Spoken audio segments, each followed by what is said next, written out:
Okay, Bill, sorry about the mess here. We got a few projects going on.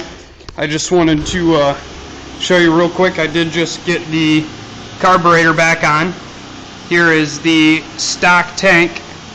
There are some chips in the tank here, but like I said, the inside of the tank is very, very clean, as you can see. There is some very, very slight corrosion in it, but no rust, no scaling, anything like that. It should clean up and seal up really well. I'll come over here real quick. Here is the seat from the Tracy body. I've removed it from the body because I dropped some drywall screws down in the fiberglass tank and shook them around with a buddy for about an hour to get any loose fiberglass and debris and stuff out of the tank to get it ready for the resealing.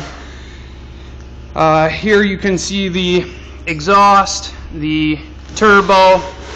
Really everything's in great shape. It just needs a couple hours of cleaning and detail. The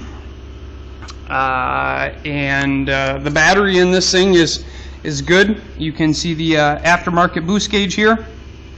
And I'll go ahead and try to start it for you real quick so you can hear it run.